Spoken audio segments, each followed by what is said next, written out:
I've been playing Minecraft since the beta days, and I have loved watching the game grow and change over the years. Some of my favorite changes to Minecraft have been the addition of structures such as desert pyramids, ocean monuments, and bastions. One often overlooked structure in Minecraft is the Igloo, which was added all the way back in version 1.9. Every Igloo has a 50% chance to have a hidden basement that teaches the player how to cure a zombie villager. In my opinion, igloos are a wonderful addition to the game, and today, I'm going to see if I can transform one to make it a little more interesting.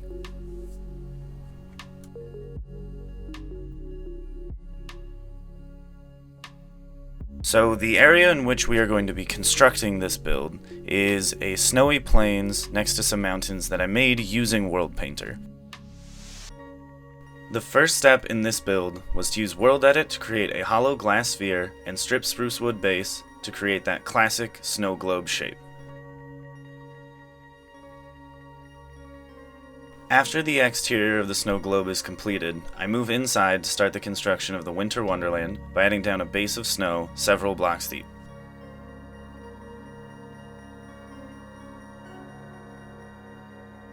I then continue the base of the build by adding in some variation in height with different layers of snow-covered grass blocks. And to add a bit of interest to the scene, I add a small pond/river. Now it is on to the log cabin that will act as the centerpiece for this build.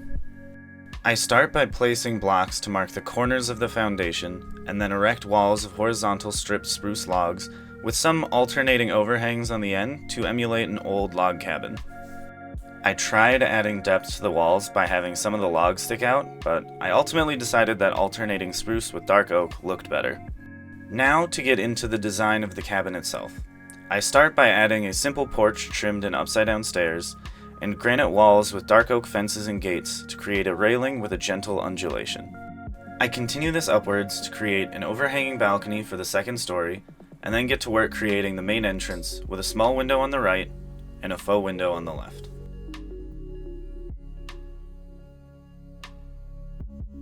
Once this is complete, I add a similar railing to the second floor before moving to work on the roof. I make sure to alternate between stripped dark oak and stripped spruce logs in order to maintain continuity between the first and second stories.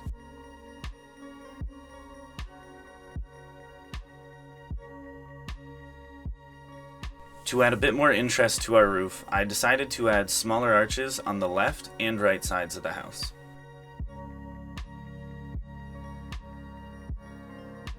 Once the roof frame is complete, I move to work on the second entrance on the left side of the house. I want the windows on this side of the building to have a nice orange glow to give off that warm, cozy feeling of a cabin in the winter, which redstone lamps work perfectly for. Now, to incorporate this cabin into the landscape a bit better, we need to coat the entire roof in a thick layer of snow like it has just survived a massive blizzard. Otherwise, it will seem incredibly out of place inside of our snow globe.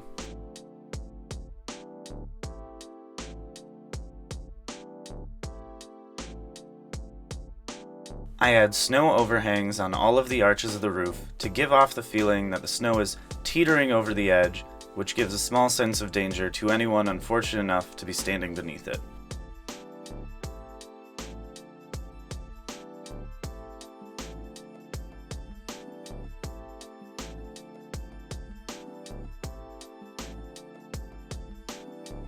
I further contour the snow covering the roof using snow layers, which gives an incredible amount of height variation.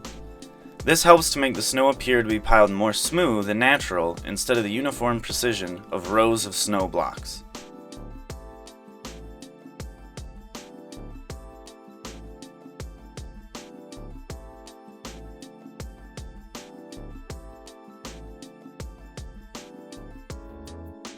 Now that the roof is covered, I begin detailing the front balcony by constructing a large exterior support and building in a door with some simple trim and another small window to emanate that warm orange light that goes so well in this cold blue atmosphere.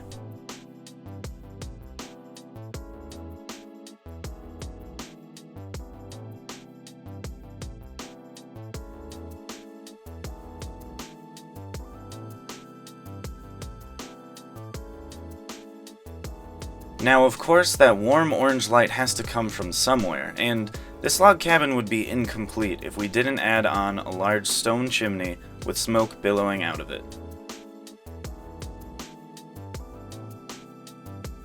Now, before adding on to the right side of the cabin, I need to take a quick pit stop to fix up the trim around the front door. I love using balconies to break up walls, and this side is no exception. Once the balcony is in place, I add 2 symmetric windows on the first floor to cast some natural light indoors while also allowing residents of the cottage to gaze outside at their wintry home.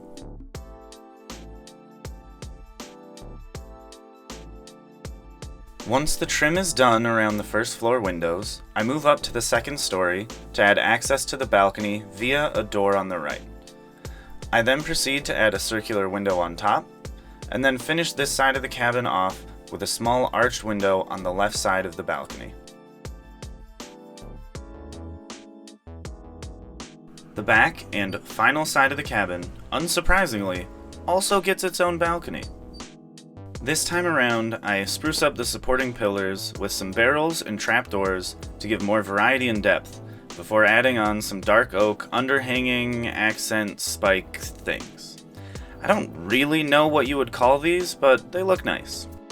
The second floor is also a bit different on this side, as it has 2 doors instead of 1, and 1 window instead of 2. And if that's not improvement, I don't know what is. Now, to make this side even more interesting, I add a small fence to hold our horse, and several oddly shaped windows, which is the absolute pinnacle of Snowglobe luxury. Now, the inside of the Snowglobe is still a bit boring, as it only has this one building, so I decided to make some custom pine trees to further spruce up the area and provide a much needed sense of life. This is my first custom pine tree, so if you have any pointers on how to improve them, or really how to improve any part of this build, please let me know down in the comment section. Now, after copying and pasting that tree around a couple of times, I decided it would be best to make another tree to increase the variety of the very limited plant life inside of this snow globe. I don't want it to be too samey, so we gotta change it up every now and then. Now, this is personally my absolute favorite part of the build. I'm usually only good at building really big things where it's easy to add details, and I'm not great at being creative using a very small amount of blocks, which is why I am still incredibly shocked with how good this ice fishing snowman is. Now, his big brother ended up looking pretty cool in the end, but like, come on, guys, the small one is just so cute.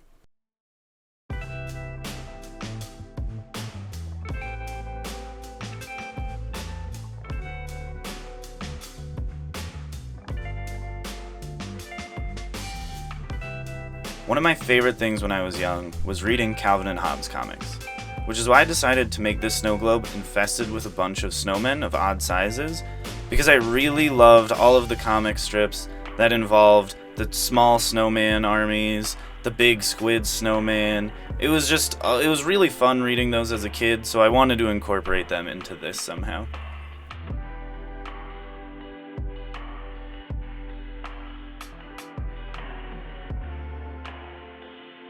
Looking around the snow globe made me realize that the cabin still wasn't incorporated into the terrain enough, so I added a small pathway leading from both entrances down to the water.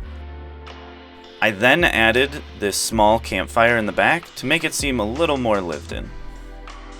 Now, it's not really an igloo improvement if I don't include the igloo at all, so I decided to plop it down next to the water, which I'll use as the entrance and exit for the snow globe as a whole.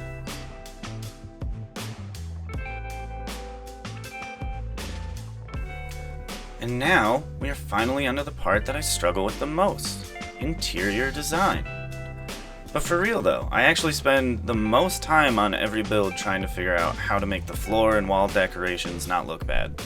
Like, this build was about 4.5 hours, and a full hour of that was this interior, which isn't spectacular, it's just something I'm working on and will hopefully get better with each build. If you have any advice for how to improve interiors, please let me know in the comments. or link something that I can look at, because I'm always looking to improve every aspect of my builds, especially this part that I struggle with so much. A lot of the interior is just trying to cover up the redstone blocks and somehow incorporate everything remaining into the rest of the build.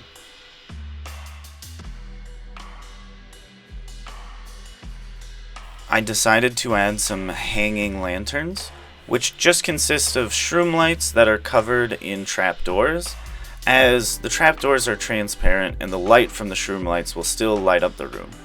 It just allows the shroom lights to blend in a little bit more. I also added a small room below the stairs in case Harry Potter wants to move in with me. One of my favorite hobbies is cooking, which is why a kitchen is one of the few interior things I kind of know how to design in Minecraft.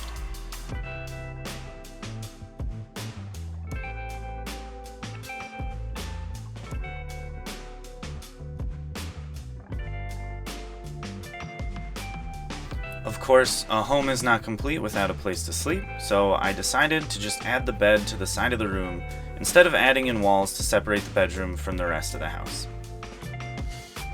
This open design allows the second floor to feel a lot larger. Plus, who doesn't like vaulted ceilings?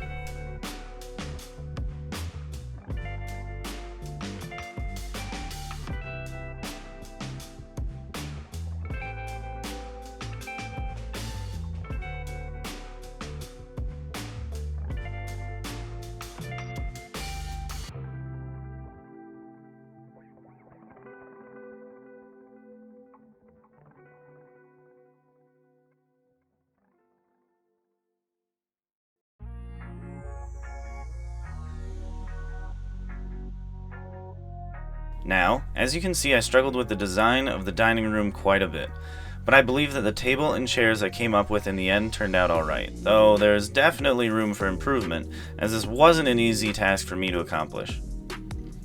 I'll probably do an interior design stream or two for practice. You can come join me live on Twitch most days if you're interested in helping with builds, Bed Wars, or many other games. Streaming is a ton of fun for me, and I love chatting with people for hours on end. You can find a link for my Twitch in the description, or you can search for RyanTheScion on Twitch. I'd love to see you there. For the finishing touches, I added some snow to the Snowglobe by sprinkling in some cobwebs throughout the interior. This makes it seem as if snow is slowly drifting down, like someone had just shaken the Snowglobe.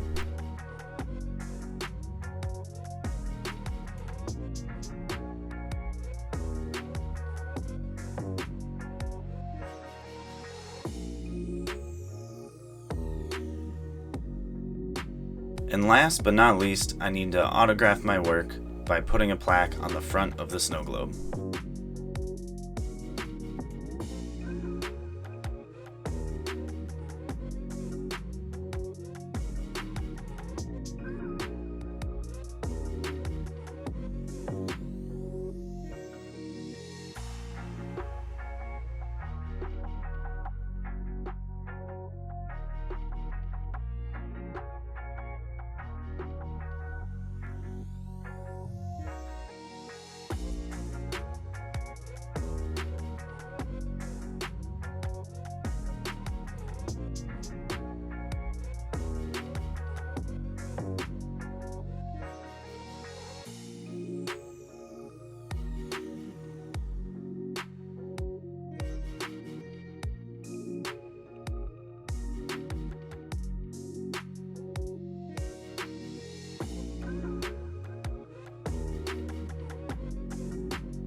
I hope you enjoyed that video. As always, there's a world download and Litematic in the description.